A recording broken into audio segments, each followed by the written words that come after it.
Edge Technology Screens. We are the makers of the Supreme Ambient Light Rejection 12, 15, and the Ambient Light Advanced, Advanced Ambient Light Rejection 17s.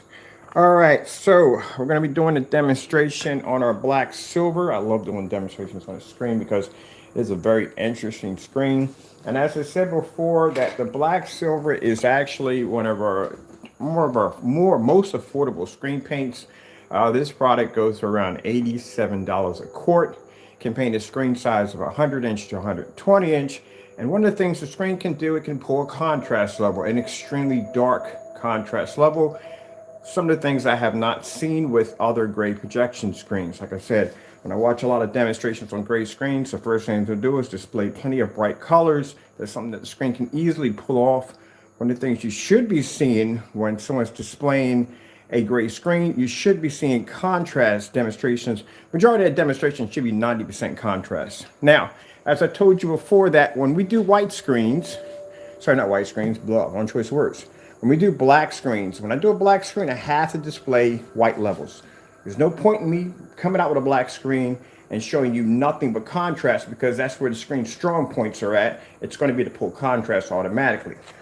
To show you what I mean, over here we have our Sony DL-FH30 portable projector at around, maybe she's back farther than that, 9 feet back from the screen. And here it is displaying a white snowstorm at 1,000 lumens.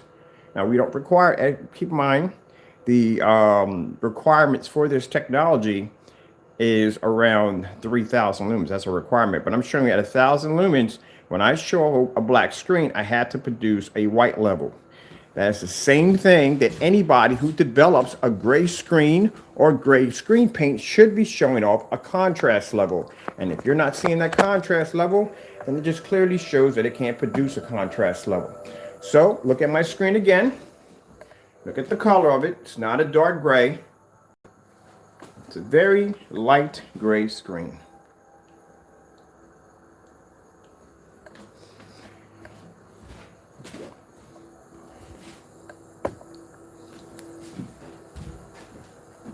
And this time I put a tab up there, so that way I don't have to worry about being hit by my screen or my screen hitting me. There we go.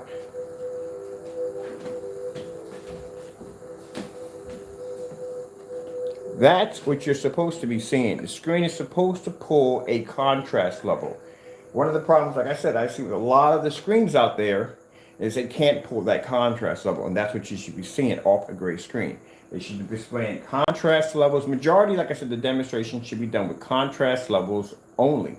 And that shows you exactly in a fully lit environment that that screen is supposed to pull that black level.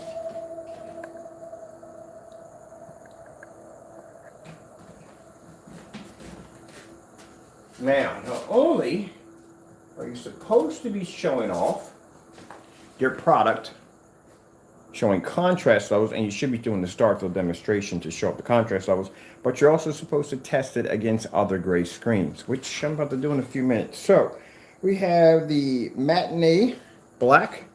You don't know what that is right there. That right there stands for matinee black 0.9. That's the gain, and matinee black by Seymour AV. These are all gray screens. Let's see exactly which one is going to pull the higher contrast level. And you should be doing this against certified screens. And this is why I'm against, when I watch demonstrations of high performance screens, the first thing they'll do is they'll test their products against a white screen. That is, oh, I forgot to show you what it is. This right here is the Cinema Gray 5D, which is another gray screen.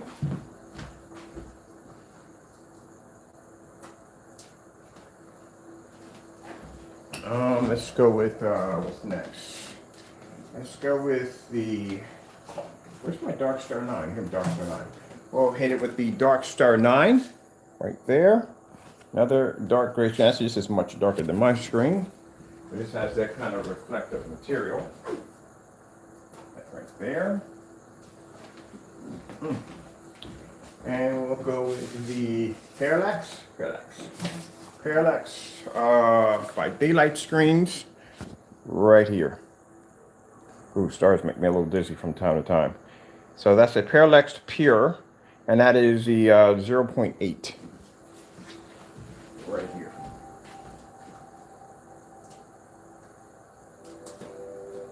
There we go. So that's one of the things you should be seeing in demonstrations. If the screen is supposed to be a professional screen or professional screen paint, or it's claiming to be different from any other thing on the market, you have to show that it's different from anything else on the market. So I can come out here and put 4 certified screens against a screen that will cost my customers $87.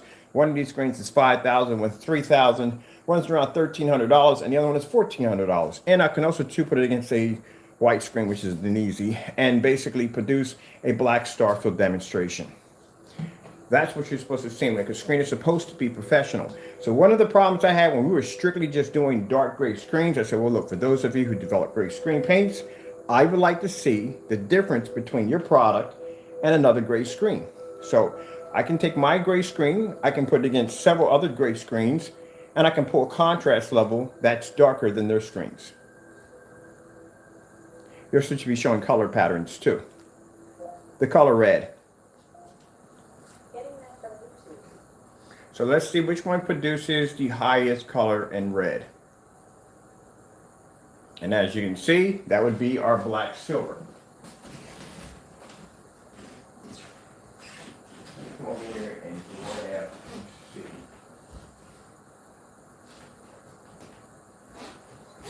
see. Here. I'm going to let that run for a bit right there.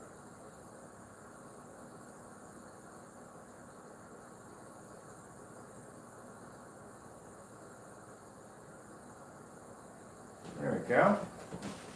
So now you're seeing the color red. And these are demonstrations you should be seeing when it comes to a gray screen paint. You should be able to see the difference between one screen over another. What is the difference between the black silver versus 4 certified projection screens, showing off contrast levels, showing off white levels, showing off different colors? You should be able to see that. And we're using a projector with plenty of power. I'm using my Christie projector at 4,300 lumens, 600 by 800 res. 600 by 800 res? No, I'm sorry. 1920 by 1200 res. I'm way off on that one. All right, let's go over to, let me see my bounce on this one. And I think I saw a color pattern. Yeah, 10 color patterning. Let's pull that one up. So we'll get multiple flashes of color.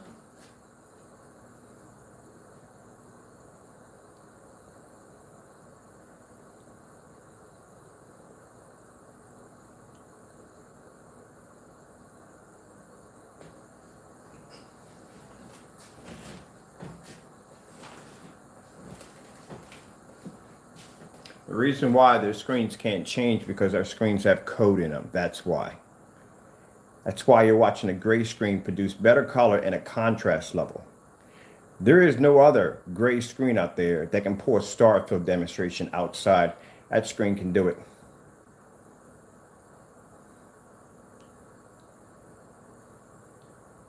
These are the demonstrations you should be looking for.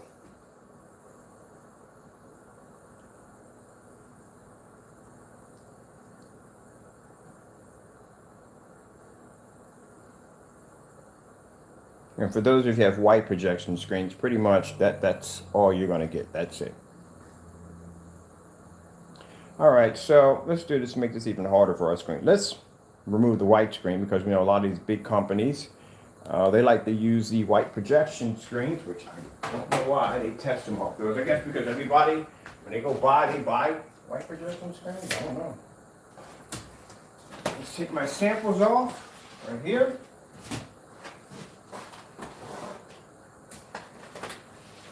My screen over here so you can have a gander on how a screen that light can produce a black contrast level. And I'll remove this even more. We're going to be doing some demonstrations on white screens, especially outside. When I get my inflatable, buy me a portable inflatable screen for outside demonstrations. We're going to be going against the Elite Yard Master next summer. And any other white projection screen to show that we have a new weatherproof black screen paint we're working on. Well, the other screen that we have is weatherproof, but this is designed a little bit different. A little bit different. It's going to be interesting. And it's going to be a package which is going to come, they won't come in quarts. They'll come in probably like 2 quarts to a gallon. That's going to come with a free grommet screen. If you haven't seen the grommet screens, look like that one here. I'll show you that one later on. All right. Our bar. Ooh, don't want to scratch that screen. Nope. And also too, I ordered some special protective plexiglass. I don't know what it is, but it was pretty cheap. Got it for a good price. It'll be coming in today, so I can get ready to start displaying the 17's rear capabilities. That you gotta see.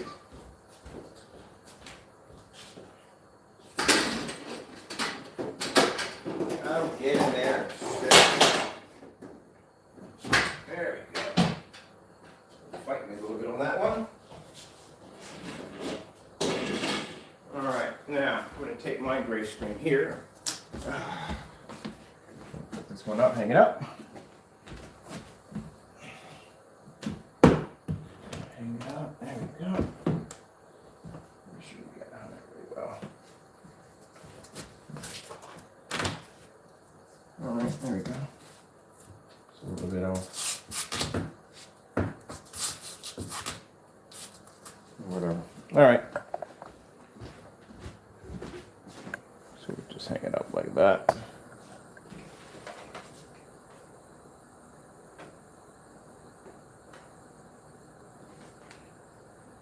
Let's bring this over just a little bit. There we go. Now we take our sample sheets, which will take the Parallax Pure, which is a gray screen. Put it there. We'll take our Dark Star 9 by Elite screen, which is another gray screen, right there. We'll take, I got some more room, put a couple more up here. Gray Cinema, or Cinema Gray 5D, another gray screen, put that there. And then we'll take our Seymour AV, right here, the matinee black. There we go. All our screens lined up there. I think we got room for one more. Let's see, what do I want to use? Let's go with a Seymour AV. No. Let's do the Cinema Gray 3D. We'll do that one right there.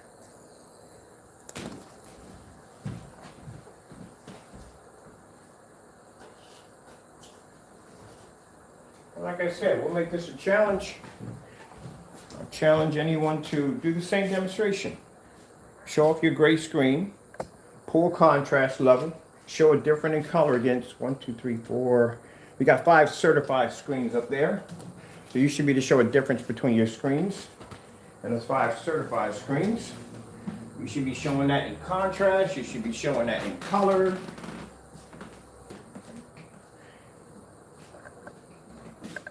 There we go, get you up nice and close. So let's start again. Let's go back and see if we can pop out of here for a minute. Oh, we got the color changer, that's right. We're going to use the color changer.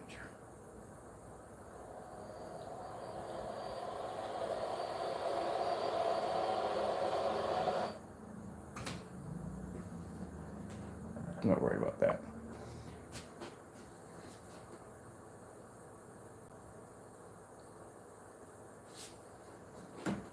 See, that's why I find it interesting when I watch demonstrations. I observe everything. I watch demonstrations and I see people displaying gray screens. Even when it comes to the professional screens, it's the same thing. It's a ambient light controlled environment when it comes to them. They use these screens in very, very low lighting. And we're using a high-powered projector, so there's no excuses. We're using the 4300 lumen crispy projector. That's a full 1080p projector.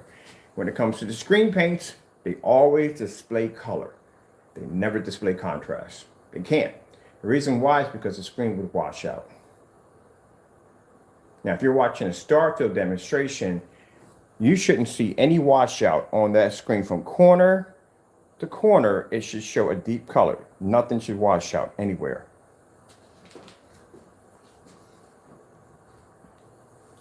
The color orange.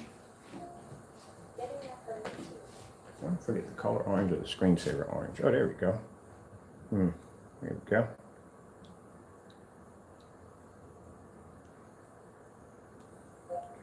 Screensaver green.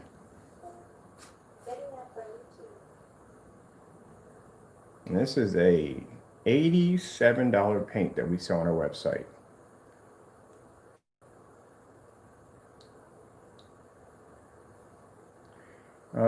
Let's go with screensaver, hot pink. Sorry, I don't know that one. You should know that one. Hot pink screensaver.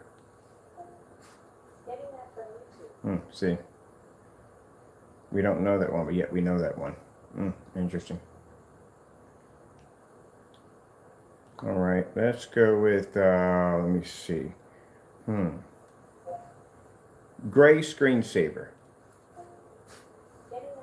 That should be interesting. A gray screensaver displaying gray on gray screens, on top of gray screens, to see which one actually displays the best gray. So this is a dark gray. And then we'll swap it over for a light gray. There you go. Now watch. Bet you one thing. If I put this on a white level, all these screens are going to actually boom when it comes to white level, because the contrast level is too low. And therefore, if the contrast level is too low, they can't pull contrast at all, period. Actually, white level is too high. They can't pull contrast level. White screensaver. And this is how we know. When we test someone's technology, the first thing we display is a white screensaver. That allows us to be able to see if your screen is producing too high of a white level. If your white level is too high, that means there's a high chance that you're not going to be able to support any form of contrast whatsoever. And if you can't support a contrast level, that means your colors are automatically going to fade from the door. That's how we know. See? White levels are way too high. Now, some people might look at this and say, oh, but they're so bright. No, that's a bad sign, because now you can't pull contrast and you can't pull color. That's why if I say the color red, you're not going to be able to pull a proper color red. There you go. The white levels are too high. Anytime we bring a screen in, the first thing we do is we throw it with the white level, because that will tell us everything about the screen. Everything. If the screen basically is having problems with narrow viewing cones, the screen will automatically become dark. The slightest bit of darkness traces across that screen. If we move from side to side, we automatically know that that screen is going to struggle when it comes to doing angle gain. And if it has that reflective material, then just about everything else is going to have problems with it. Ultra short throws are not going to show up on that screen. Let's go with, let's see. Let's go with the Starfield screensaver, which is one of the demonstrations that gray screens will stay the freak away from, because they know they're going to have to produce a solid black color.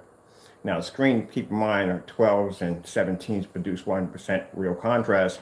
This can mimic a black level. So let's go over and let's pull up one of the Starfield demonstrations right here. There you go. Black silvers can do something that no other gray screen can do. It can mimic a contrast level. They can't. Here. Just get nice and close on it. See? It can mimic a black level. That's because, I said before, there's a code in the screen. And some people say, oh, but there's no thing as code. Well, you explained that to a screen that's, yesterday I displayed, one was actually a burgundy red, one's brown, one's purple, one's blue.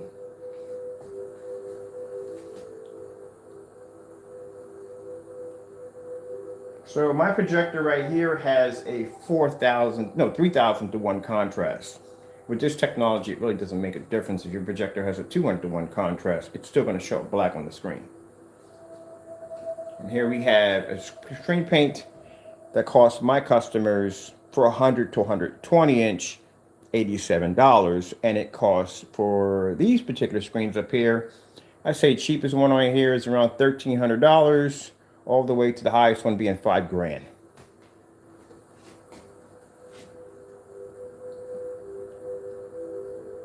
Let's see what else we can pull up on here. Some other deep dark levels.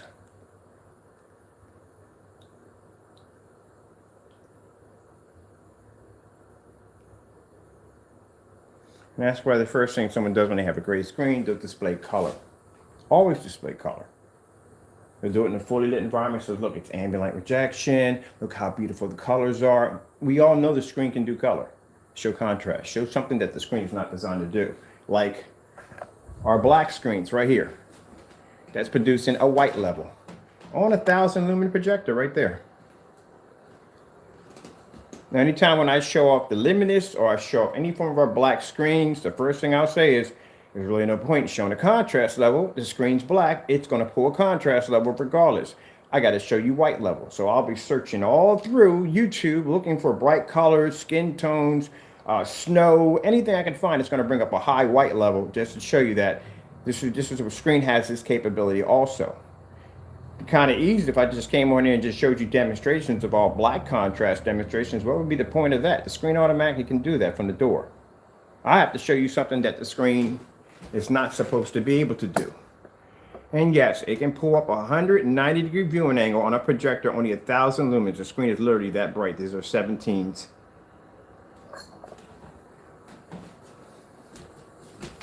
So this is what you should be seeing every time somebody displays a gray screen. Let's pop out of here real quick and let's pull something else out we can play around with. Ooh, let's put this in right here.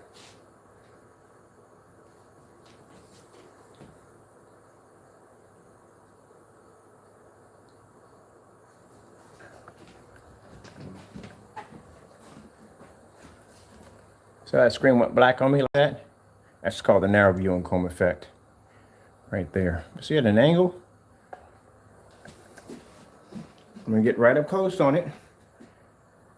Right there. And you see that screen is pulling, mimicking. Well, it's not pulling 800% contrast level because only the black screens can do that. But it's mimicking a contrast level.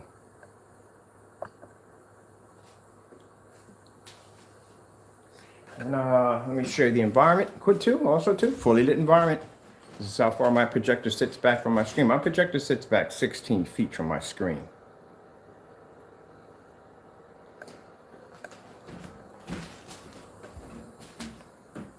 And this is the reason why when you have screens that can't produce any form of contrast or proper color, this is where it falls in when you have to go in and calibrate your projector. You're going to have to. There is no way in the world you're going to be able to pull up any proper colors whatsoever. You have to be in the dark to do it, or somewhat in the dark. Let me see what else we got going on here.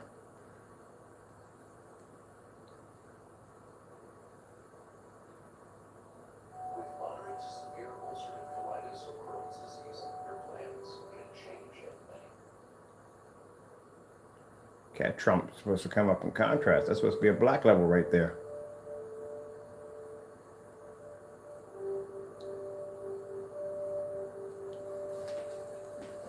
Black contrast test.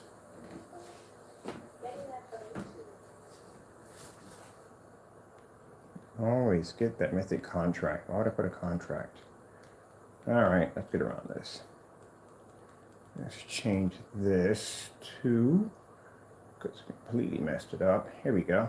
Nope, I don't want the paint. I want the contrast, but I want test. That's what I want. So we'll take this out. And then we'll put down test. There we go.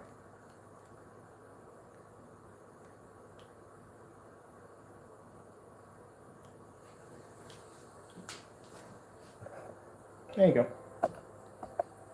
We're only going to do contrast only. There's no point in doing, like I said, doing bright levels. It's a gray screen. It's going to pull bright levels. What you should be wanting to see is contrast. Anytime somebody shows a gray screen, you should be asking for what does the contrast level look like? What is the difference between your screen, another gray screen, or certified screens when it comes to contrast levels. The Dark Star 9 is way darker than this screen. This screen is actually lighter than the Dark Star 9. And it still pulls a heavier contrast than the Dark Star 9.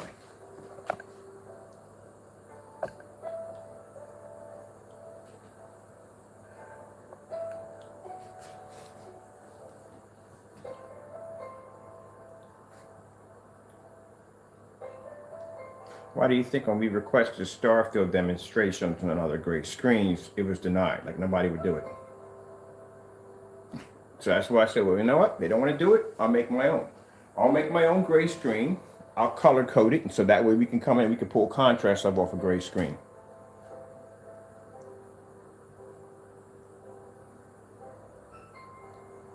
Let's see what else we got on this doohickey right here. Oh, okay, let's pull this one up.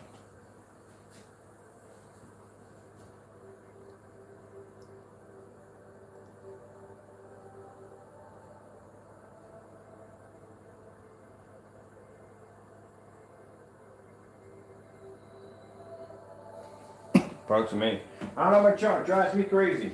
Every time I see a gray screen, all I see is bright colors. Where the freak is the contrast? Where's the contrast? Can you show some OLED, star field demonstration, something?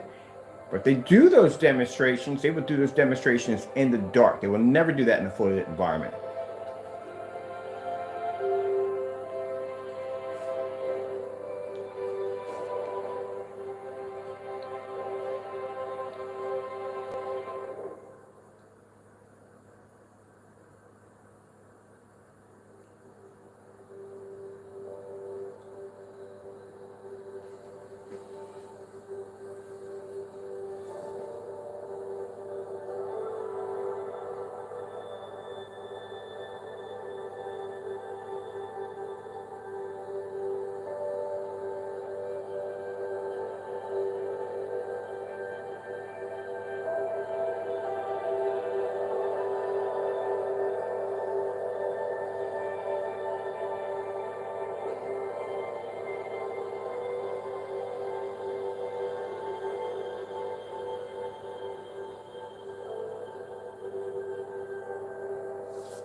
What do we have here? Oh, Sony. Sony has an amazing dark contrast demonstration. This is another one they won't do. Definitely stay away from this one. Let's bring this up a little higher.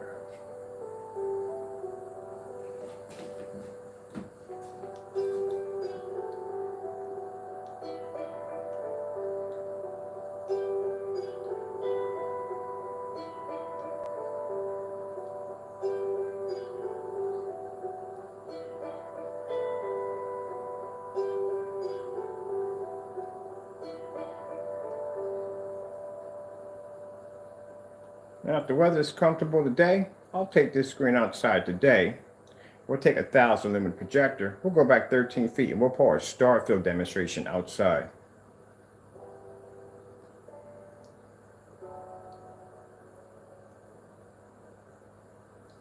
Matter of fact, we'll do contrast only outside.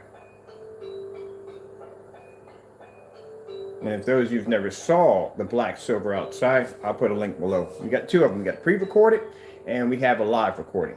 The black silver pulling up a star field demonstration at a 190-degree viewing angle at 13 feet back on 1,000 lumens. Anybody can develop gray screen paint. That's easy. There's no science. It's not really hard to develop gray screen paint. It's easy. But what makes ours different from everybody else is the fact that our screen can mimic a black level. And it can do it against 5 certified screens. They're all gray, just like my screen. Do it in a fully lit environment with no problem. I pull up brighter colors. My colors come up much more brighter, more vivid. And my screen is much cheaper. Well, we call this right here, this is our bottom dollar screen. You know that, right? Like the white screens are for the elites, this is considered to be the white screens for our technology. Now, keep in mind that this is our these are mid screens. This is our mid-level screens, and our mid-level screens alone can mimic black levels, can turn around and mimic better colors, and can easily go toe-to-toe and outperform, also match and outperform 5 certified screens, then what do you think the heavier stuff we design can do?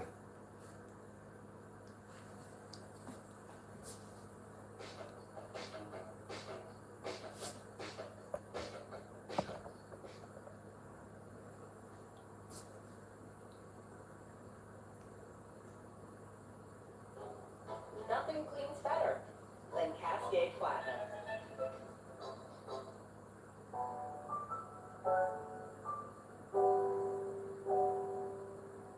Now the object of this test shows the colors have to pop and the background has to remain black. These are called contrast test demonstrations. This is a test.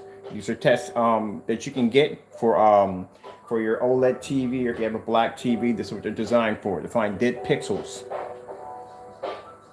That background has to always remain black, which means the screen's going to have to pull up the black level and pull up the screen image, the colorful image at the same time.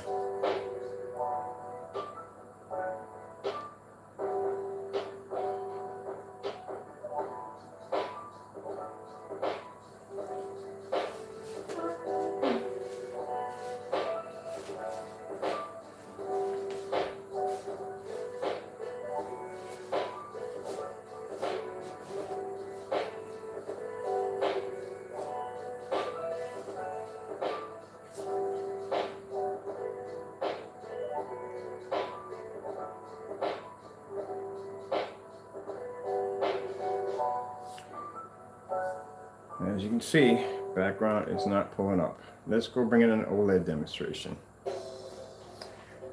See how many times you see the color gray instead of black.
LG Beta Fish demonstration.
That's the black screen.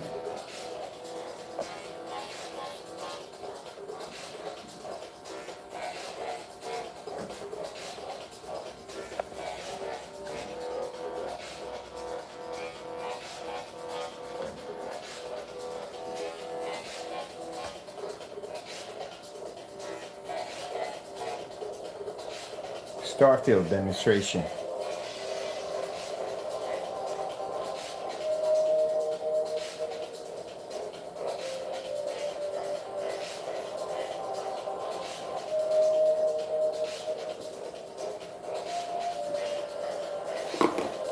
Star field demonstration.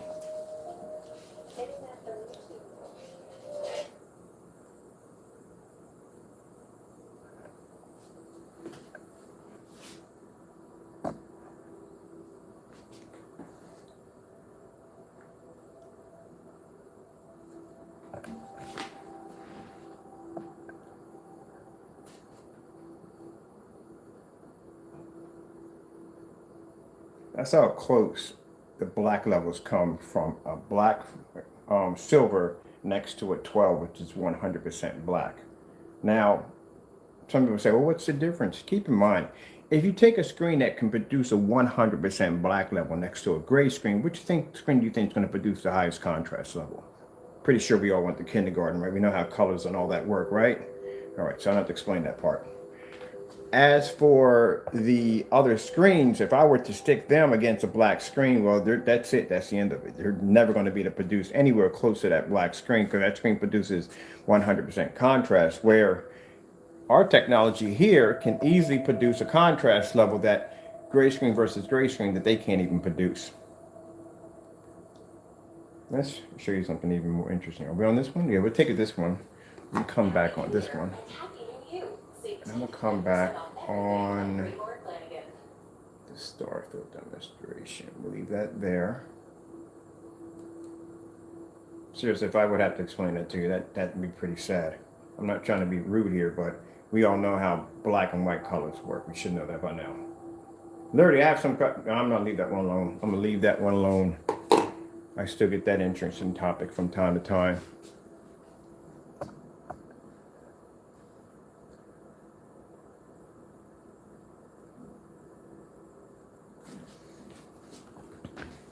So this is the hard part people have understanding. That the fact that our black screens, our screens right here, can produce contrast levels. Interesting.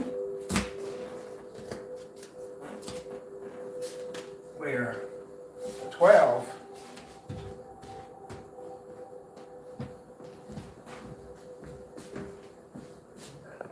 can mimic white levels. Isn't that kind of shocking, isn't it? 12s can mimic white levels, and black silvers can mimic contrast levels.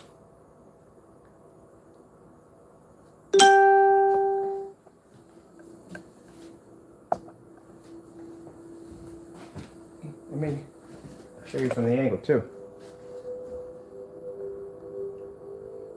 No fully lit environment.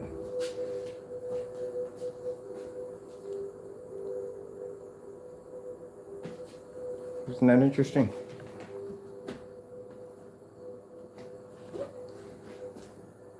But you see how light that screen is? Look how light that screen is.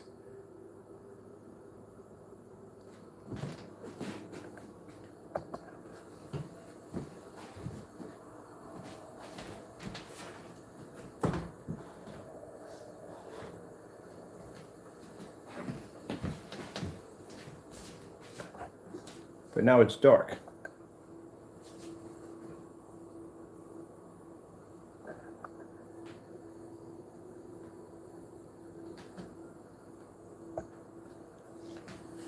See, unless they can show you demonstrations on this level, then it's just everyday paint.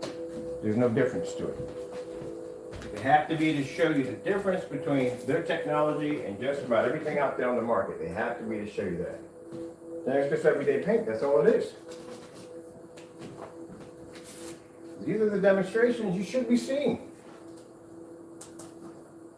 And I can do that. I can go develop a cheap screen paint, turn on all my lights, go get me a 4300 lumen projector, show you a bunch of colors all over the screen, and it ended at that. We're done. Or I can come in here and show you a demonstration of a screen producing contrast levels now against 4 certified projection screens, or show you a black screen that can blend into a gray screen. Show you that there's a difference there.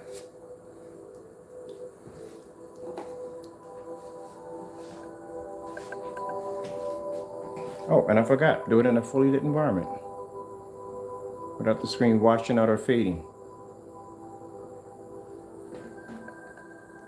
So let's take the sample sheets off because we've already proved the difference between, somebody says, so what's the difference when it comes to color, when it comes to your screen? I can show that.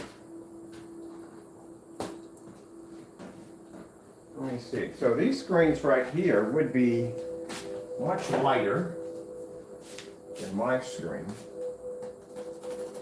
right?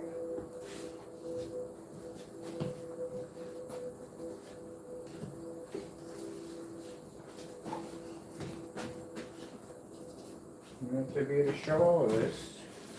No, I'm not doing the demonstrations correctly. Something's wrong there. So let's see. What happens if we put these screens against my screen? There you go. 12s have been through those before. 12s have done demonstrations that most screens couldn't even begin to even try to even do. That's why I find it funny when people were trying to slander the 12, that their screen paints themselves couldn't pass one of the tests that a 12 had to go through.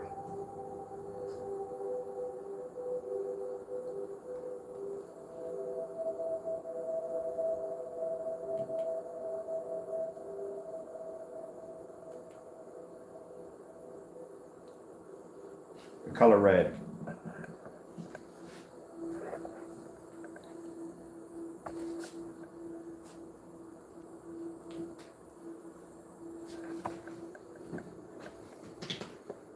See that? Gotta be careful about this screen. As I said before, this screen, you have to be in front of it, because if you turn to the side, they become dark. I should have put that one in the center. So you got a black screen producing a red. That's higher than these screens that should be producing a higher red, because they're ones, a few of them are dark gray.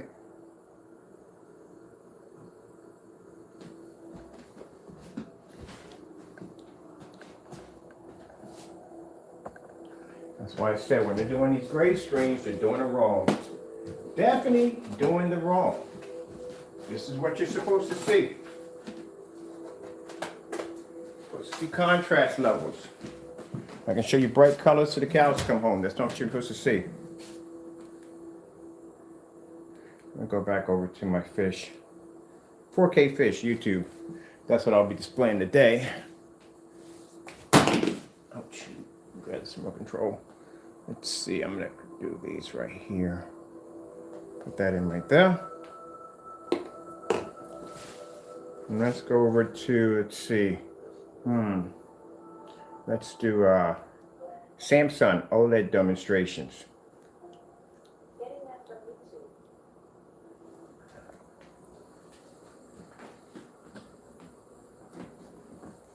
Let me show you what you're supposed to see.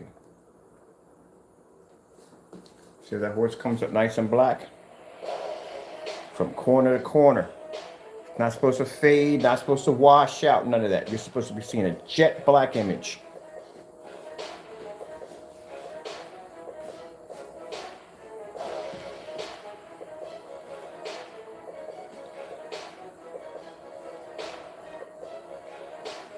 This is how a gray screen is supposed to react. If you're not seeing contrast in the demonstration, you're wasting your time.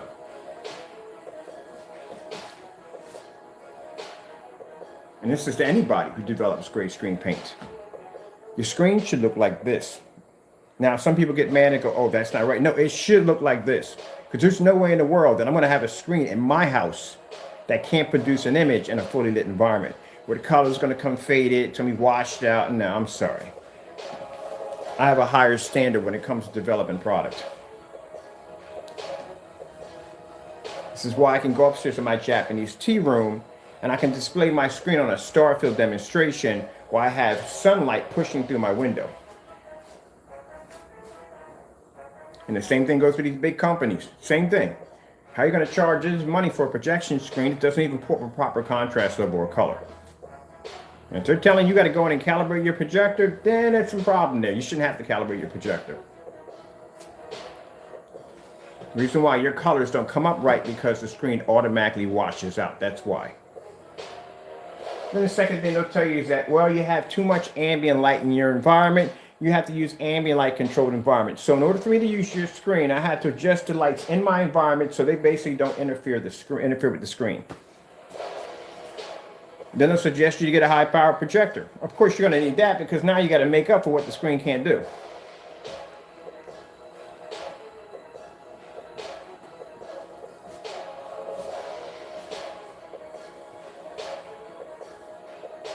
But Ken, you're using a high power projector. Oh, that is true. Let's swap it out for the 1,000.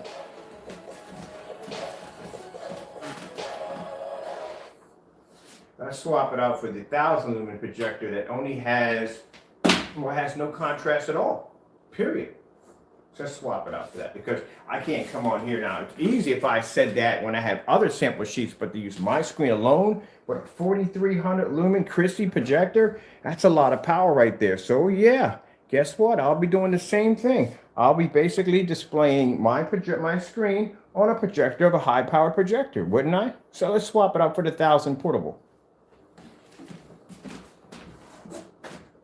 And see what happens.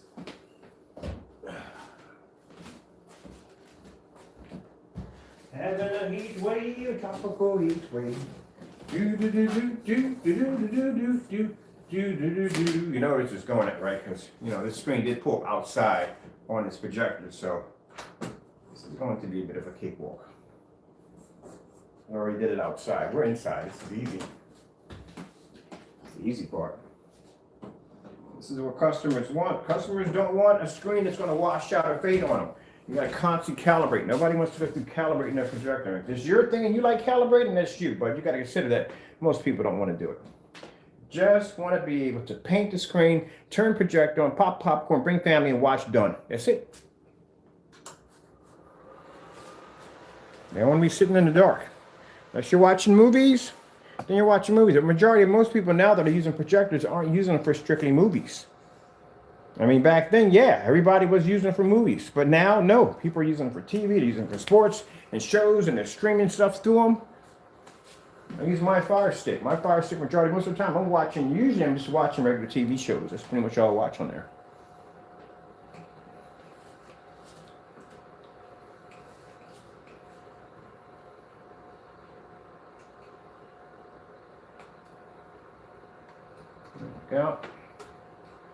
We got our 1,000 lumen projector. You know how much the lamps cost on this projector to replace? Like $24. That's it. Went and checked. $24 to replace the lamps on there. They're little too. All right, so let's get this cracking. Let's go back to the beginning.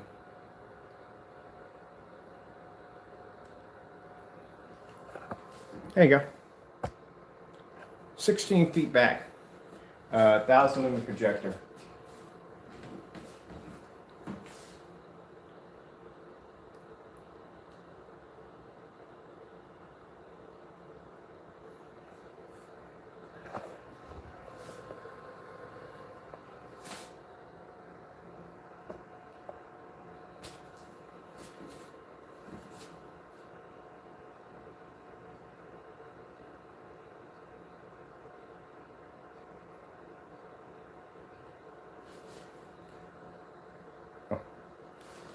Starfield demonstration.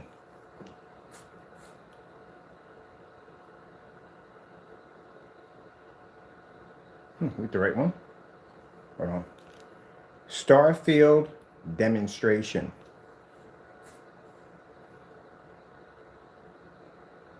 I swear this thing has some problems with it. What was the tone? This was the tone that said it. Starfield demonstration. All right, apparently my unit has an attitude. Yeah, because that's the one on there. That's the one I hear from. YouTube, Starfield demonstration.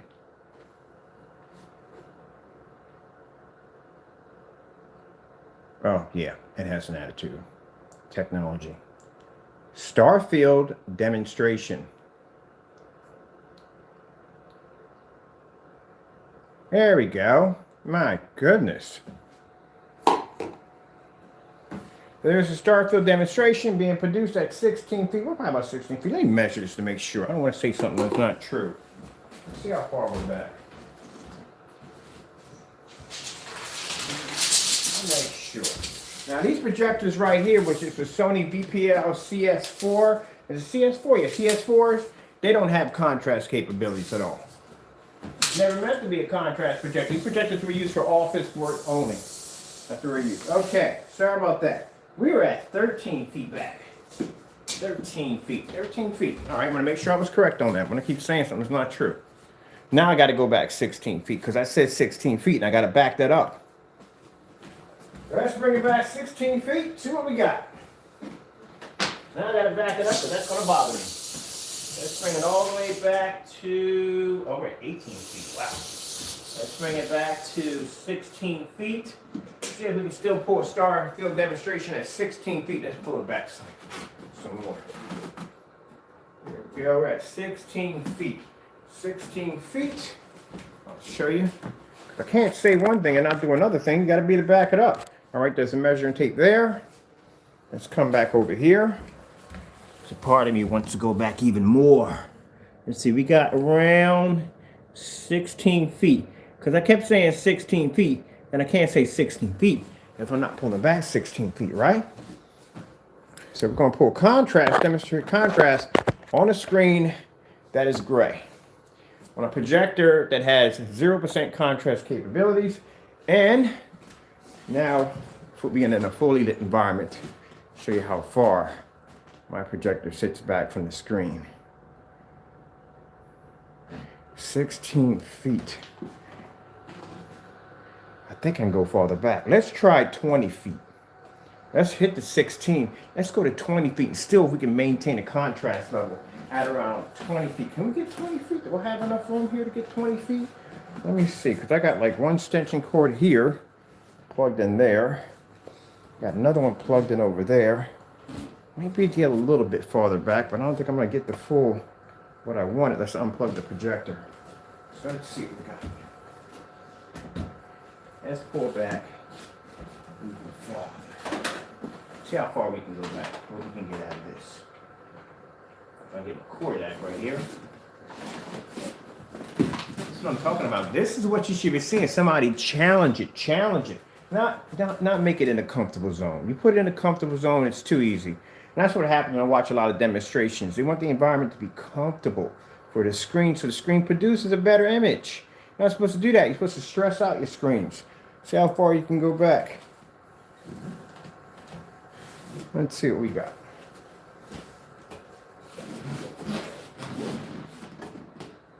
Let's see. Now you know if a projector is 600 by 800 res, you do know that the pixel count starts to basically deteriorate. Because the farther you pull back the projector, that means it's still going to have to maintain an image when it's using a 600 by 800, which is less res, right? And on comparing on how far the distance is at 1,000 lumens, keep in mind we do not have 1,000 lumens by the time we leave the projector and make contact with the screen. We are no longer at 1,000 lumens. Heck, you don't have 1,000 lumens to begin with. People have to understand it because you have 4,300 lumens on your projector doesn't mean exactly you have 43 by the time it makes a screen. You have way less than that. Depending on how much light you have in the environment, depending on how long the distance is, and depending on if the picture is going to deteriorate, depending on your pixel count. So 600 by 800 is pretty low. All right. So what are we looking for? We're looking for the screen to fade. We need to fade around the corner. So let's bring this all the way back. We are now at approximately 20 feet back from the screen. Woohoo! 20 feet. I love doing these demonstrations. This is where I get the challenge from. Other than that, if there was no challenge involved in this, I would not be making screen paint. I'm dead serious. I couldn't care less about the money. I do like the money, but I'm just saying, if the challenge is not there, just no point in doing it. It's too easy. So now we're at 20 feet back on a portable projector. Are we pulling up from corner to corner on our gray screen? A star field demonstration? Yes, we are. When I mean from corner to corner, it's supposed to be black. From here to there, it's supposed to be black.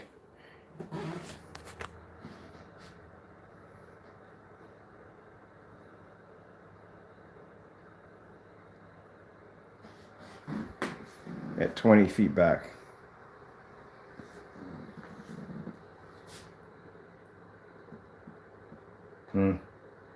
I like it.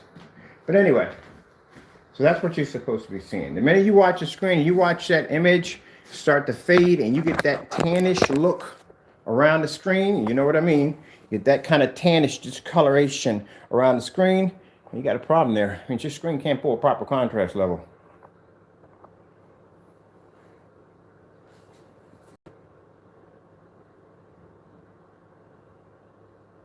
Yeah, we're trying to get that. We're working on that right now. We got a few updates from PayPal on. We may be able to start that again with shipping overseas. So just hang tight.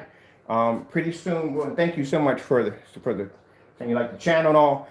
Yeah, hang tight. We're going to be having overseas shipping. Trust me, I want to get this done. I want to hopefully get something where we get something around February. So, like I said, talking back and forth with them, and let's see what we can get. We can work on. Hopefully we get the okay, because at first they gave us the okay and then they shut it down, and then we got now we're sitting there trying to figure out, okay, so what you guys want to do? I mean, come on now. I mean, seriously. So hopefully I want to get this by February, because February would be nice, because I would like to continue doing overseas shipping, especially overseas when the summertime kicks in, because, oh man, we got some stuff set up for the summertime. I can't wait to show you the pop-up gazebo that I ordered. A pop-up gazebo into a home theater and a pop-up gazebo. It's going to be freaking cool. Yeah, I'm going to tell you how to make some. We're going to do some portable projection screens. A lot of people have been asking me about those portable projection screens you just pull out like this. I'm going to build our own portable projection screens out of styrofoam. Easy portable projection screens out of styrofoam. But yeah, it's going to be fun. And it's going to be cheap and affordable to do. Don't have to have a lot of money to have your own form of, we're going to call it the mini home theater. You don't have to have a lot of money to build a mini home theater. So we're going to build a few of those. Also going to show you how to make a box screen. Never seen one of those before? It's a pretty interesting screen. Box screens are actually pretty cool.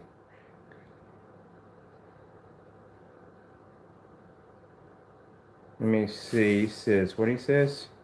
The what? Good news. Paint well. I have no idea what he's talking about. Good news. It's not invisible. Are you saying visible or reversible? Not reversible? I don't get what you mean by that. Why would it be reversible? I don't get that. No house paint or anything. If you're painting your house, that's not reversible. Guess have to paint over top of it. So I have no idea what you're talking about.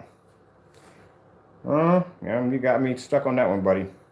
If you mean if it's not transparent, I mean, clearly, I mean, like I said, you got to read through the specifications on the website. On the website, you do know that there is a ton of specifications on every product that we develop and make.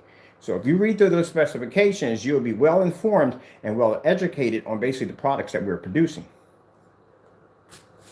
That's why I'm hoping that when we send you, anybody orders a 17, it comes with 2 sets of instructions. It comes one that emailed to you, the another one's actually sent to you on paper, and then we have another one you go to the website. But for all the 12 demonstrations I've done, incredible, not irreversible. I don't know what you mean by irreversible when it comes to screen paint. That's a new one. But anyway, I think we're done here. Speaking about your Gold AR. Yeah, what about the Gold AR? Are you talking about, and you talking about transparent? Or what are you talking about? Because I have a Gold 12 upstairs in my Japanese tea room.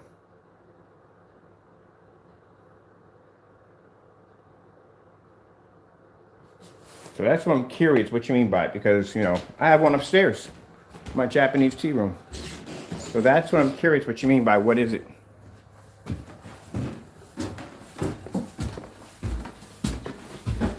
And it's sitting on an ultra short throw. Ooh, ain't it bright in there? That's a gold right there.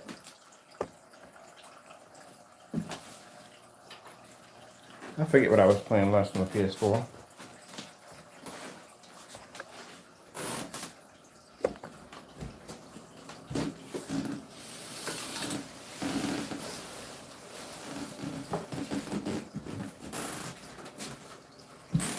These are the demonstrations I show off all the time on my screen, because in my environment in here, this is my bedroom / Japanese tea room / office area.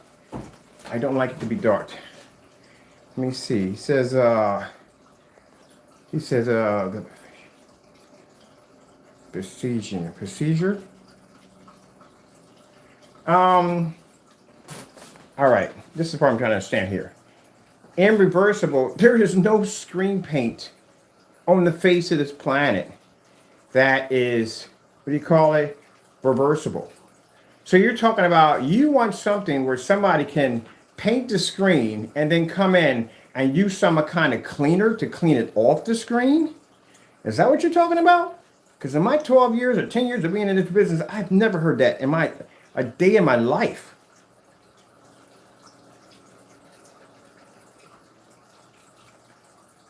You gotta inform me on that one, man, because I don't understand what you're talking about on that one. If that's what you're talking about, yeah, that's kind of weird, dude. That's a bit weird. If you're saying that, why in the world would you be trying to scrub any product? If you're painting a screen, why would you try to scrub off the product to put it back to white or wherever it is? Never heard that before. It's like somebody painting their car and basically coming and saying, you know what, wrong color. I'm just gonna get some soap and just wash it off. No, you just repaint over it.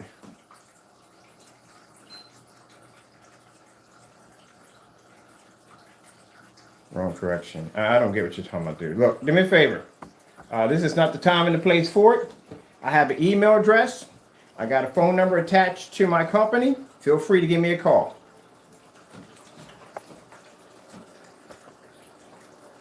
I'm not going to discuss that kind of business. I don't know what in the world you're talking about. That's the weirdest thing I've ever heard in my life. But yeah, do me a favor and send pictures, please. I've got to see this. Do me a favor. Yes, my email address is right there. You can contact me there, and you go to my website, get my number, call me right from there. I'll be looking forward for your call today. All right, so this is the PS4 running off. This is at 12. So we call these the ambient light rejection gold. They used to be 9s. They're now 12s because 12s can take in a lot more ambient light. This is off topic. When I say off topic, it means we're doing it on the gray screen, or we're going off topic. So this is how I play my PS4 when I get up in the morning. If I'm up, and basically if my friends contact me and say, hey Ken, let's jump online, let's kill a bunch of zombies, I'm usually on, trying to get my level up. And in my environment, I don't like to sit in the dark. And as you can see, I like to have my windows open. These screens are fully ambient light projection, as it should be. And I explained to some people that when you have an ultra short throw projector, my ultra short throw projector here is set up like a TV. That's how it's set up. This is not a theater room. This is my bedroom / office / I'm sorry, why I keep saying tea room? Yeah, it's a tea room. A little tea room right there. A little tea kettle and all that stuff right there. A little tea room in there. So yeah, it's a little tea room here. So this is set up for me to use it like a TV. So I'm sitting in bed, I watch my TV shows and sports and whatever I'm watching, reality shows and all that good stuff.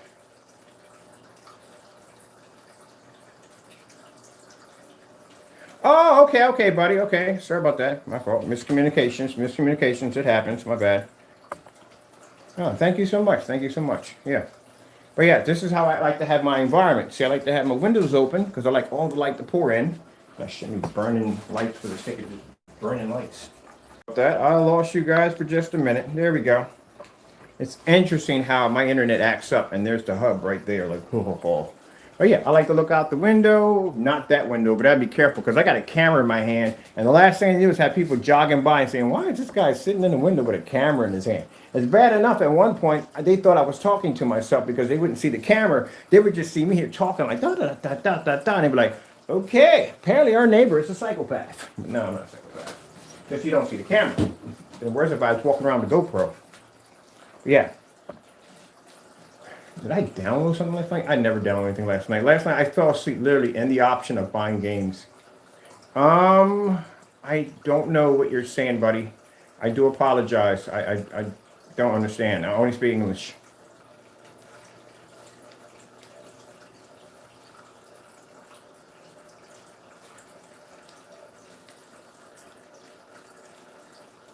Yeah, but these right here. Yes, the NEC. Yeah, the one I was showing everybody, we can get the projector for $150. Yes, I'm using the $150 NEC projector. Those of you that are interested in getting the $150 Now, okay, well, not 150. The fellow who I buy from, I bought four of these projectors from him just to make sure that they're working well. I bought two versions of it. So the first one he has basically is $130. It doesn't come with the what do you call it? What's the word they call it? It doesn't come with the filter cover. So you really don't need a filter cover. It's just snapped on it. You need the filter. That's what you need, but you don't need the filter cover. So one came without the filter cover. So I bought two of them. I bought one for $130. One came with the filter cover. One didn't come with the filter cover. So I just purchased two of them. All right. They both work perfectly fine. I got one sitting in the kitchen, one up here. Where's the other one at? Got four of these.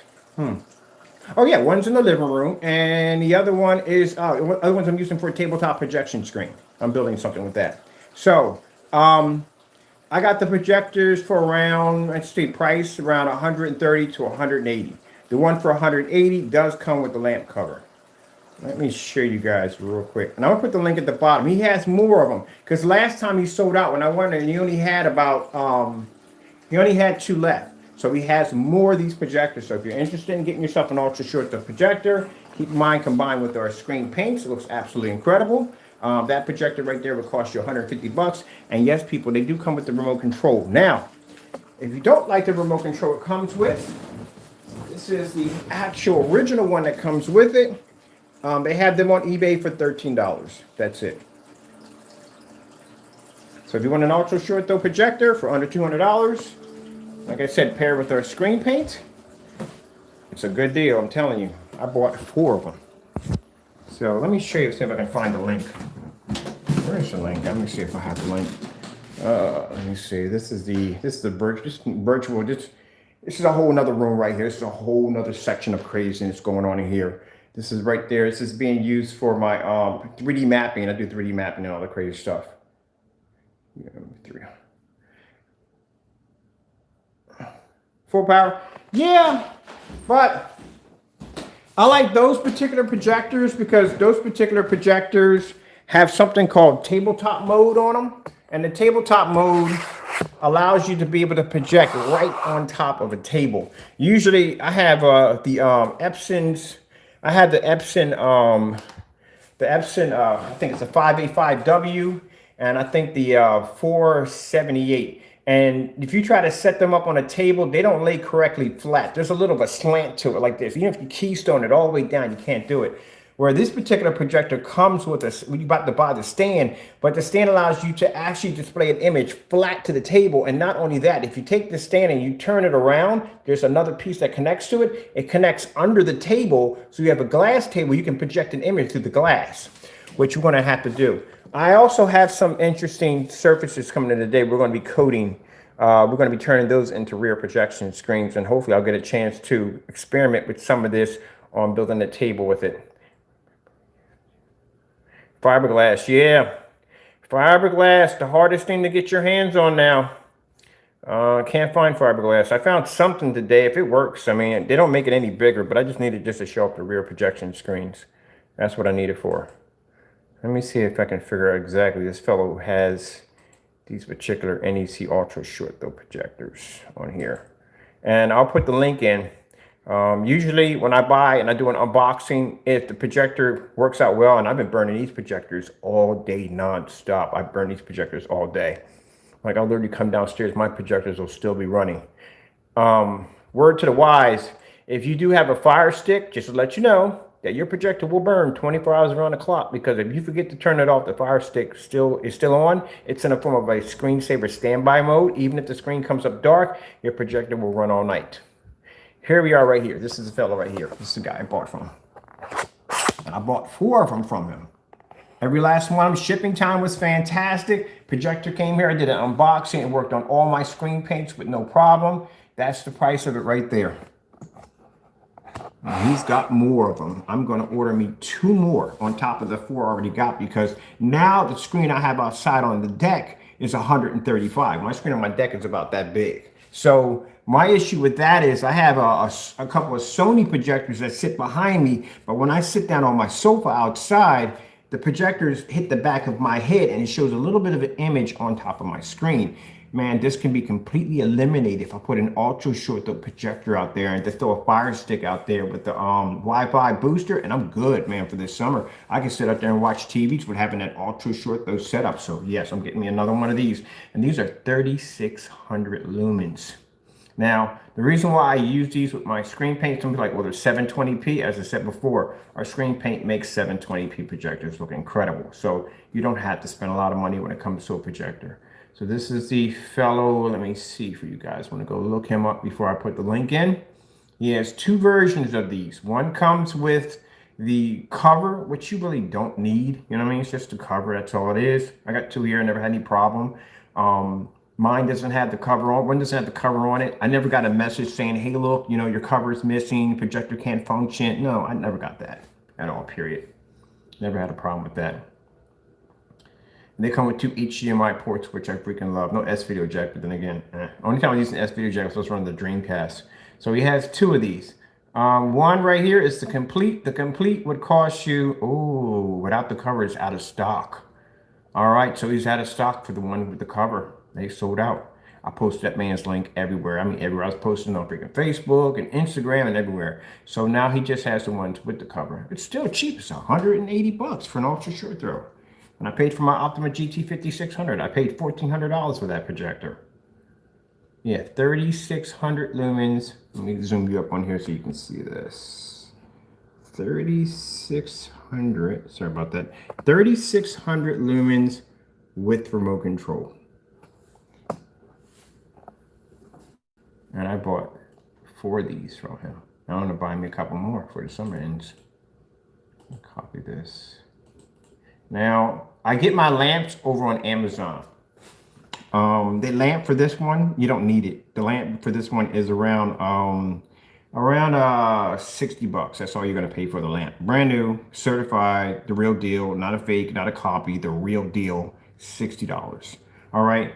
Also, too, one of the things about these projectors, their lamp life is kind of weird. Like their lamp counting is really weird. Most projectors, when they reach 100, means that the lamp has to be changed. This is in reverse. So the lower the number, the less lamp life you have. That's how it works. Because when I bought mine, and I'll show you something real quick. When I bought mine, I went and bought me a brand new lamp. Excuse my closet. But I have backup lamps for all my projectors just in case if I go burning them out. So this is why I keep stacks of lamps. These are all lamps, replacement parts and stuff for repairing and fixing my projectors if they happen to go down on me. But anyway, the lamps are pretty cheap. And the reason why I rather buy, if I have to buy a lamp on eBay, I'll buy it on eBay. But if I don't have to, I won't buy it, because I've had incidents where I basically bought a lamp, didn't fit right. I think some people remember a few of those videos. The lamp didn't fit right correctly. The power cord connector didn't connect right, and I ended up losing money on a lamp. Or I had a problem where basically the lamp was just damaged when it came in. Or one merchant said that he was from California, and he wasn't from California. He was from another country, and that lamp took forever to get here. It did eventually work, but it took forever to get here. But anyway, I just buy from eBay, get on Amazon Prime, be done with it, get it here, be done with it. All right, so let's go in here and let's look up the remote control for this one. And also too, if those of you are going to use this for tabletop projection, you may want to get the stand. You get the stand over at Amazon. I'll show you the stand downstairs. Stand's about $100 bucks. Let me see, remote. Yeah, if I can help y'all get projectors for cheaper, I have no problem with that. You know. All right, now I just got my buddy. He just bought one. He bought one last night. He was like, I'm trying to get my hands on an ultra short though. I don't want to spend a lot of money for it. And I was like, there's a spot. Go over here and buy from them. So let me see. We need, and these are all the ones, sorry about that. These are all the ones. Everybody else is selling them too. Everybody's got them on here. So a whole bunch of people selling them. What kind of paint do you recommend? For me, I like the dark screens. I'm a big fan of the black screens. Ultra short throw with this one, because I'm using this one outside from ultra short throw. But if I'm using it with this one, for me, I like the black screens. I like that contrast level. I'm always going to lean toward the contrast. We just developed the gray screens and stuff like that because we have customers that don't particularly like to lean toward the black screens. They like the traditional gray screens. So we try to make something for everybody. See how much these projectors run for this one right here? They want $964. See how the price they want for these things? They want a lot of money for these, man. They want a lot of money for them. you can find somebody. That's the stand I bought. I got that stand. Oh, I'm sorry, you can't even see that. If you can get it for a good deal, man, jump on it. And I already own, sorry about that, I'm trying to get my screen to go back. I already own 4 of these projectors, so I already tested them already. I tested them when they work. I got them running through the entire house on all the screen paints. And that is a good deal. I jump on that.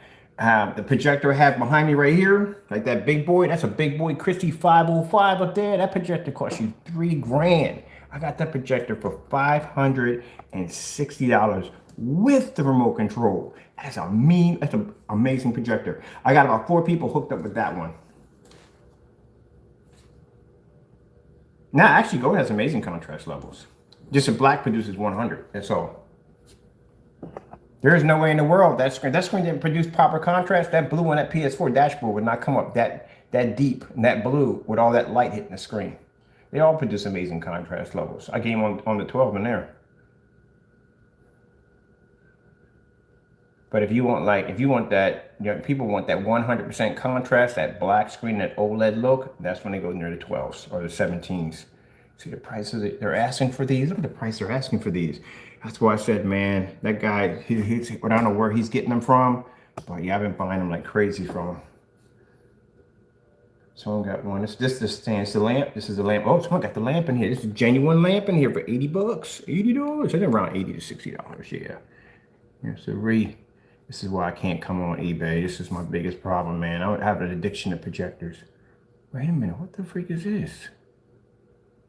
It's a different model, but I'm not going to pay that much money for it. Oh, heck no. I got to contact him and see if he can get any other ones. Now, see the remote control I was showing you? Mine. These are the original remote controls right there. That's the original. He got 2 remote controls with that. But still, you don't have to pay that kind of money for it. And that's the stand right there. Well, that's not the stand. No, that's not the tabletop stand.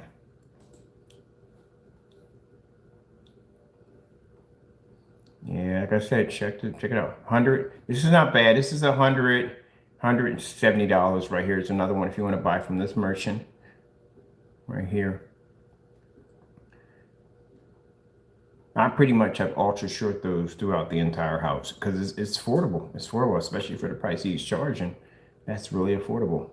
He's got one refurbished. But see, this is what I'm like. Okay, see how this one's refurbished? Not to put down the eBay customer, and I'm not trying to put him down anyway, but you can't beat that. It's free shipping on top of that. I understand it's like $50. That's still cheaper than an ultra short throw projector when somebody wants like $700, $800, or a couple $1,000 right there. But right there, you're talking about $50, and you can come over here, but I'm cheap. Right here, you got free shipping. Free shipping. And that's why people say, well, it's the 720p. But then again, like I said, the demonstrations I'm showing you are on 720p projectors. And that's why, you know, I don't have to spend a lot of money because the screen paint does all the work. Makes the projector stuff amazing. And I can just go out here and just buy myself a nice old cheap projector for that price right there. Yeah, when I put that screen, the first time I did the unbox, I was like, oh no. I said, I'm going to buy 4 of these bad boys. I want to buy 4 of them. But I need to find, let me see. Well, what I'm going to do is I'm going to go in. Let's see, what about maintain difference between the black 17. The black screens are darker and they produce higher white levels. They do. And it's a difference also too because the 17 is also a front and rear projection screen. You can't paint that screen on. That screen actually requires instructions. So you have to prime the surface and you have to use a Wagner 250 to spray the screen. They have to be sprayed on. Obviously the difference between the technology. It's rear projection also. Actually, I should be, if my Surface gets here today, I'll be doing a demonstration on that one.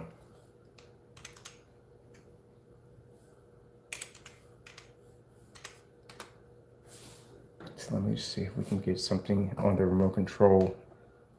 All right, see these right here? These particular remote controls, stay away from these. A lot of you are not. This is junk. I have 3 of these in my kitchen drawer. These are absolute junk right here. It's not going to work at all, period. Those are junk. Stay away from those. If you can't figure out exactly, if you buy a projector on eBay, like little tricks here to how to shop on eBay for projectors. If you buy a, shoot, sorry about that. Just came out of my whole entire thing altogether. If you buy a projector on eBay and you can't figure out exactly, sorry, I get to zoom up real quick. I'm trying to get the Okay, whatever. If you buy a projector on eBay and you can't figure out what the remote control is, go in and just Google the projector and Google and go to images, and images will bring up the projector and the original remote control, and that way you'll know exactly if someone is telling you the truth or not telling you the truth.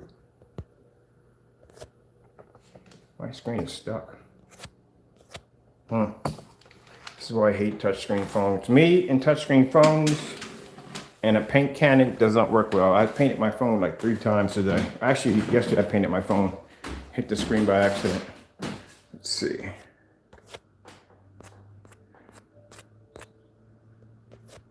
What's the difference?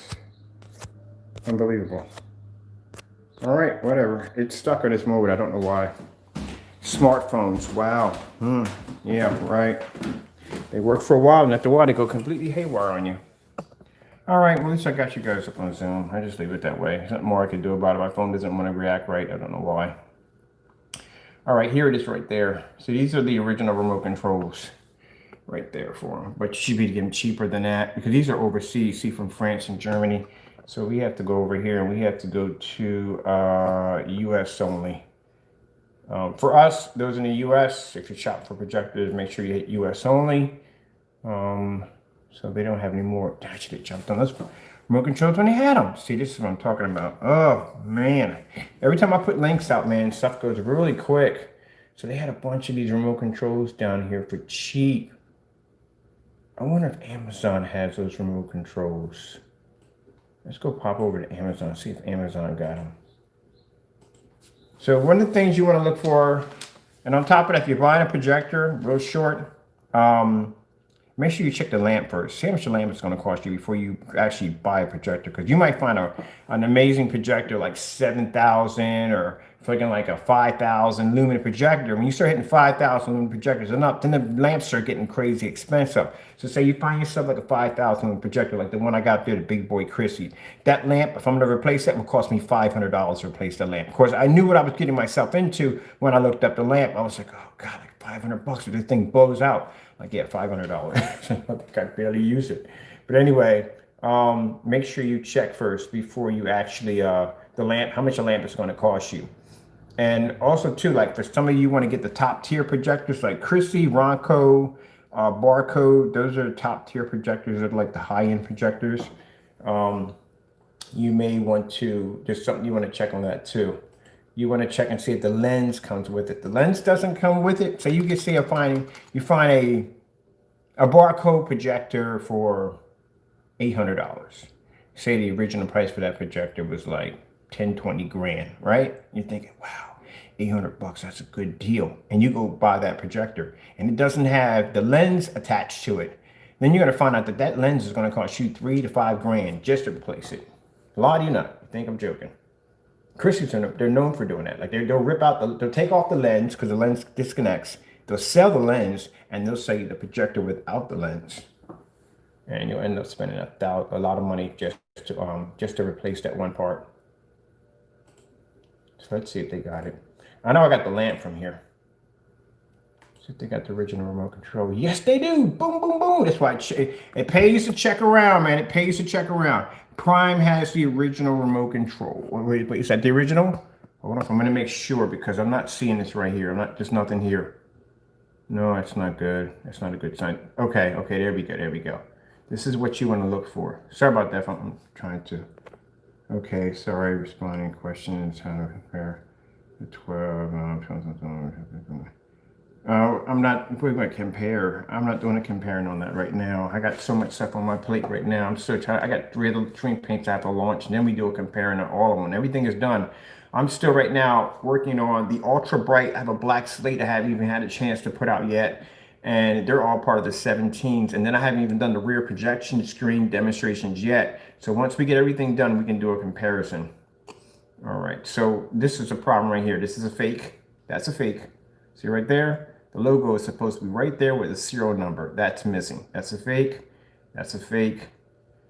This looks like it could be a fake. That's a fake. Let me see for a minute. Yep, that's a fake right there. Oh, let's go down to this. You can see right there. Let me see if we can see a little better here. See right there? That's a fake. That's a fake one right there. That's not even a real one. Does anyone have a real one? Nope, nope, nope.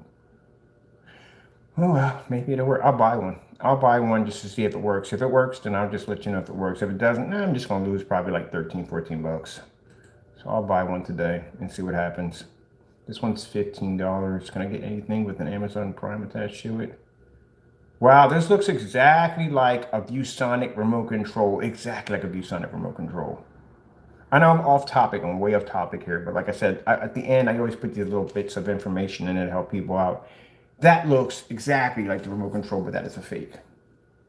But I'm going to buy one anyway because I'm curious.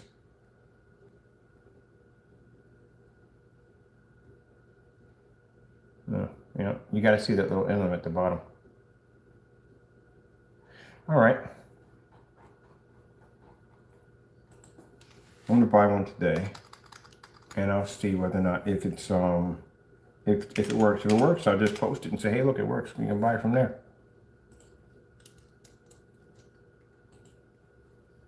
These are the lamps. You want to make sure you get one that says Prime on it. It doesn't say Prime, it could take forever for you to get it. 64, that's not bad right there. That's the original NEC lamp right there. But the problem is the original ones are actually made by Philips. I know because I have one over there in the box. They're made by Philips. That's the original ones, but still not a bad price. When you consider that ultra short throws lamps are very expensive. All right, let me see what we got going on here. I am sorry. I got to do a segment on just talking about whatchamacallits alone. I'm talking about let me just leave this here. I'm sorry. Something went wrong with my camera and for some reason it's not allowing me to zoom out. So let me just show you something really quick before I get out of here. I'm going to show you why you have to be careful about certain projectors. Let's go to, and also to make sure that whoever you're buying a projector from, make sure that you can zoom in on the image. You have to be able to zoom in on the image because see that chassis right there? That's a very, very heavy chassis. And if you find a projector that has a major crack in the chassis or pieces or like a part of it's missing, don't even buy it. Even if it has a crack in it, don't even buy it. You know how strong a chassis is for a projector? That means somebody either dropped something heavy on it or they dropped it, which means there's probably components inside that are probably seriously damaged or in the process of basically becoming damaged after you buy it. Usually that's how it works.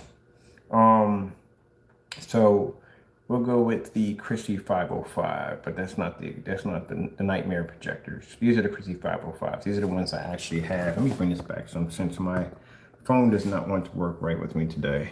These are the 505s. These are the ones I have right here. The one I have up top, the 505. Someone got one here for 500. Now, see this right here? You don't buy this one, and I'll tell you why. There's no other pictures. You just have one picture. That's it. That's all you have.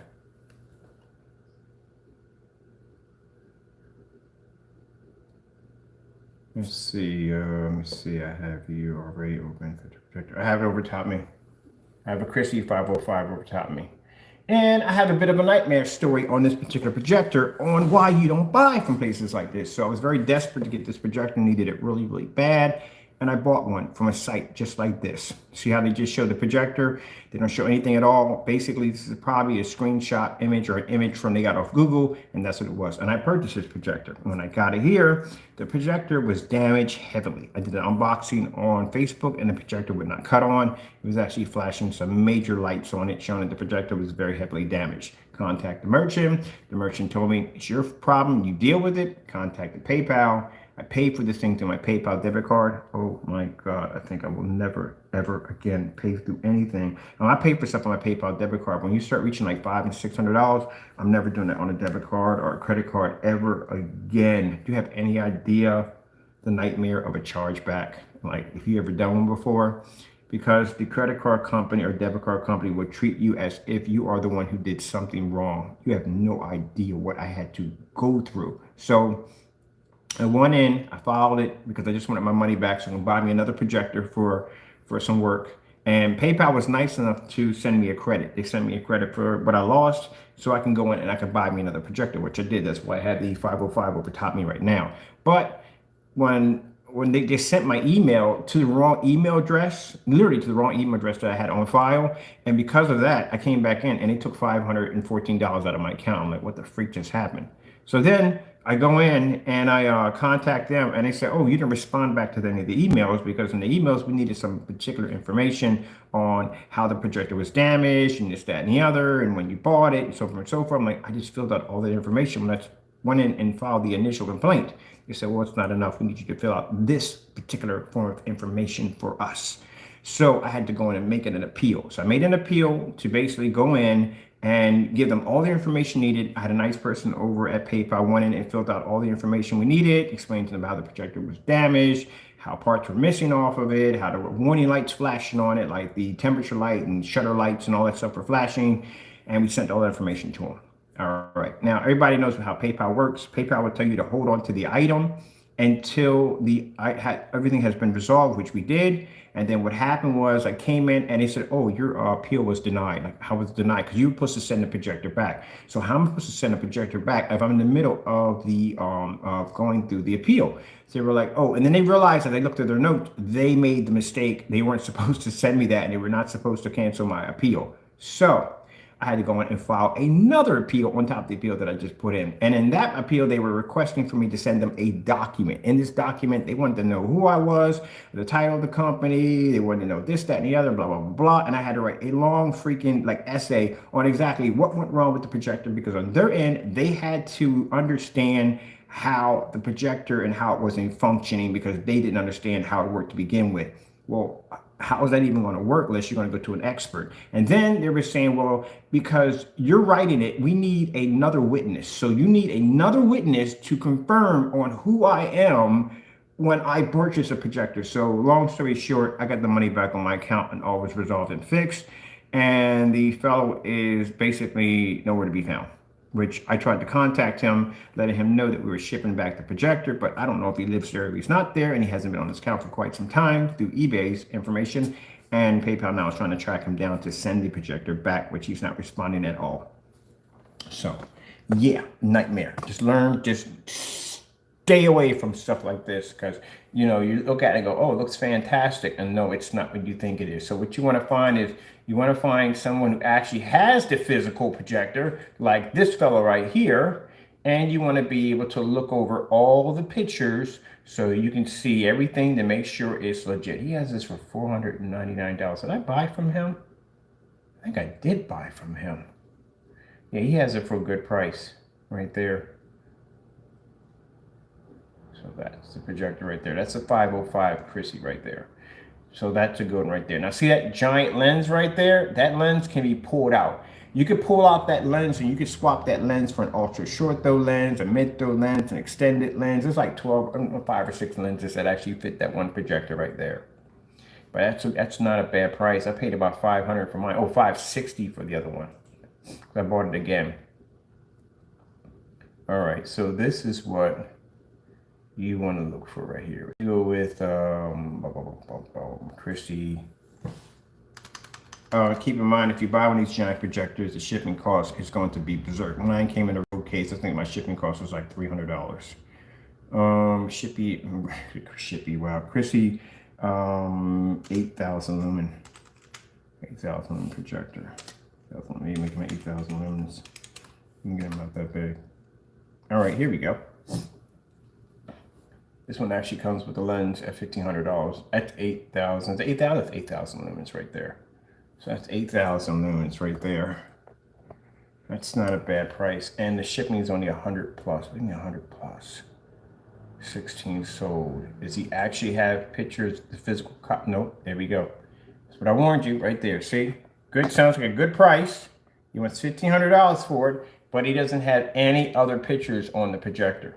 If you have a projector and you're selling it, it should have multiple pictures of the back, the front, the side, the serial numbers, everything. You should be able to see all that. If you're not seeing that, then there's a problem there. There's another one. Doesn't even have the correct picture for it. Let me see.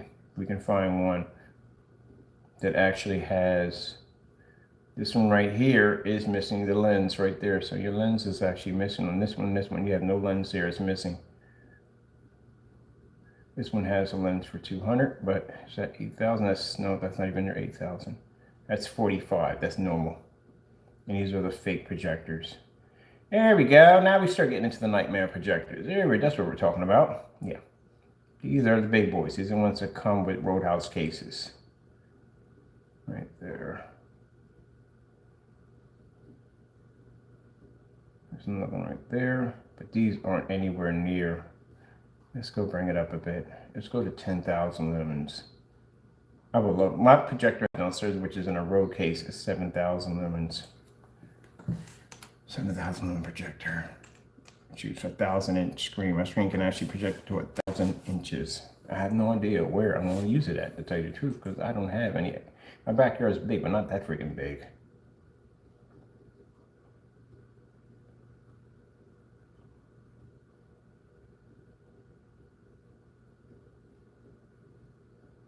The Christies aren't half that bad.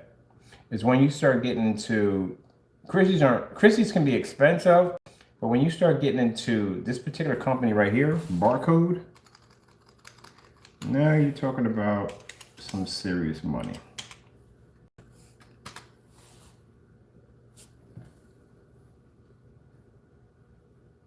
Let's see if they have them in there. 7,000. Where's the brand new? She's gonna buy one. Let's come out of here. Here we go. This is when you start into the nightmares. That price is right. That's what they run for. $90,000. That's the projector right there. Very, very, very expensive projector. $90,000. I saw one on here. Somebody was selling one for $280, and I'm thinking like, wow, $280 Barcode? Well, that's freaking amazing. That's highway robbery right there. I'm definitely going to buy that. And I didn't really look at the projector correctly. I'm staring at it, and I realized that the lens is completely going out of the projector. So I'm figuring, okay, what's the worst a lens would cost me? Like the most I'm going to pay is like $800-900 for the lens. It shouldn't be that bad. And then I go in and find out that the lens was going to cost me like 12 grand. I was like, oh, what the freak? $12,000 for a freaking lens. And what I mean by these things are big, there you go.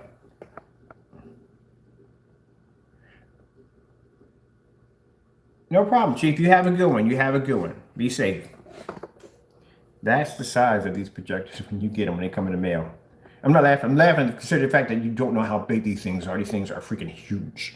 I mean, they're freaking big, big projectors. You think the ones I have around here are monsters? This thing is a freaking ottoman with a lens in the middle of it. A lot of you not. They're huge. You're not attaching that to your ceiling. I can tell you that right now. That's not going to happen. You want $1,700 for this one right here. That's not a bad price. $1,700. It's not a bad price. It's 12,000 lumens. So you got 12,000 lumens at around, and two extra bulbs at $1,700. But keep in mind, you're not attaching that to your ceiling. That thing is freaking huge. And that's the case it comes in. It literally is shipped in a Rode case. This is your case right here, literally. That's the size of your case when it comes in. I'm like, what the freak is it? When mine came in, I didn't think the case was that big. I was like, what the freak is this? And I opened it up like, wow, this is a projector. There's no way in the world I'm going to mount that to the ceiling. Now mine, I have to pay a little extra money because mine had some damage to it. My projector basically had something wrong with the mirrors, not the mirrors, but the color wheel was damaged in it. So it kept giving off this kind of like this pinkish kind of mist, or like kind of mist on the screen, kind of pinkish look on it. And I paid about $300 for mine, another $300 for shipping to get it over here. And eventually, I couldn't get my money back. Well, I could have got my money back, but I refused to get it back. And the reason why is because I bought it from a charity. So I couldn't go in and file a complaint. I mean, I'm pretty sure, they didn't try to steal from me or anything like that whatsoever, And anybody else looking at it wouldn't have seen it, but I've been around projectors for a lot, so I know kind of what to look for. I picked it up pretty easy. So I could have went back to PayPal and I could have said, hey, look, I want my $300, but it's going to a charity. You can't take money back once it goes to a charity. Somebody else is using it and needs it more than you do. So I can't ask for that back. So I'll get it repaired and get it fixed. Now, see right here? See right here, when you look up, you'll see your lens is missing. There you go. There's your 4 screws. Your lens was missing right from there. Now this projector, they want $449. That sounds like a real good deal, right? Let's see how much that lens is going to cost you. Let's see how much the lens and the lamp is going to cost you alone. So let's go first. Let's go copy and paste this, and let's go pop up here and see how much. If I was going to buy this today, how much would it cost me to replace it if I just need the lens right now? What would the lens cost me for this projector? Somebody want $1,000 for one? No one has one here. Whew, are you freaking kidding me? This right here is, say if your connections in the back go bad, for your peripheral connections in the back go bad, this one part right here is going to cost you around $379 just to replace that one section in the back, and that gets damaged. The parts of these projectors are like crazy expensive. Like, whoa. There's your lamp price. That's what you'll pay for a lamp for this projector, like $450. Mine's around that price. All right, someone has here, but this is one going to fit in mine, $120. And it has a power cord attached to it. You know what that means? Okay, so it's just getting into the crazy stuff. All right, so usually if you get a Christie projector that has a quick release, which means you just tap a button on the top and turn it and pop it out, you're good. If you get a projector, a lens that has wires coming out of it, like basically you have to attach it to a motherboard, it means you're going to have to go inside your projector and take it apart and connect that connector inside. And if you've ever been inside a Christie projector, and I have, it is parts stacked on top of parts, stacked on top of parts. So you literally have to take apart compartments just to get to other compartments. God forbid if you lose any of your screws, you're screwed. Just put it that way, you pretty much are. So since this has a cord attached to it right here, there's a good chance that you may have to go inside your projector and you may have to go in and replace that. They have no lamps for this. That's the only lamp they have.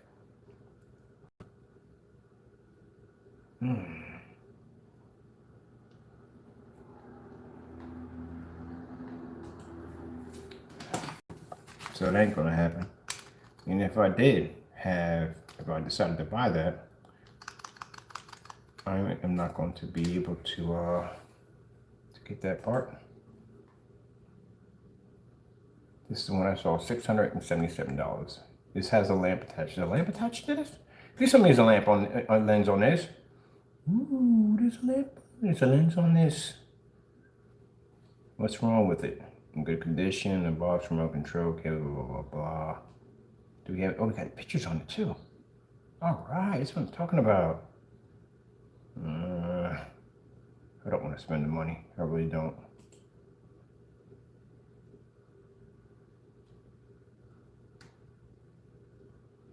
What is this yellowish around the screen right there? I'm not trying to find things at fault, but that's not a bad price. That's not a bad price at all. Shipping cost is $26. That's not bad. So it's not bad for the shipping cost.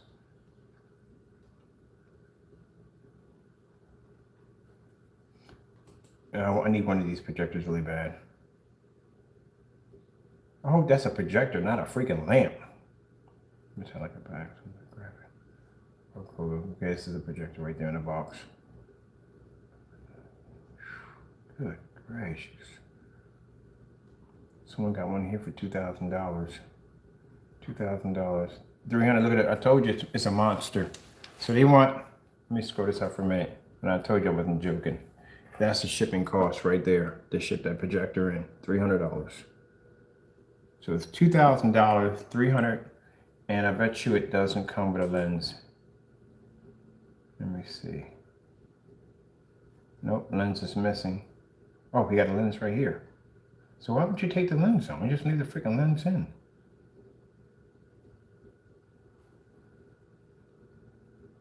It's not a bad price. I'm gonna get one of these projectors sooner or later. I need one for the summer. I need a really, really powerful projector. I just need to find one where everything is all together. I wonder if merchants are actually listening to my videos, which I'm kind of curious if they are, because that would be interesting if they're basically putting the lenses back in, knowing that people are aware that they're basically selling the lenses for a lot more money. And that would be nice. removable lens. It's like, wait a minute, someone has caught on to what we're doing. All right, projector. Let me see, 2,000. Ain't a bad price. Right there, somebody wants 1,250. Oh, he's got 2 of them. That's the price has already got a bunch of lamps for 300. That's not bad at all.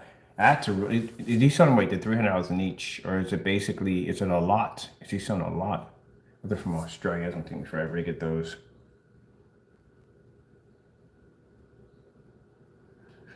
Yeah, sorry about that. I know I go off topic a lot, man, but I love to talk about projectors. I really do.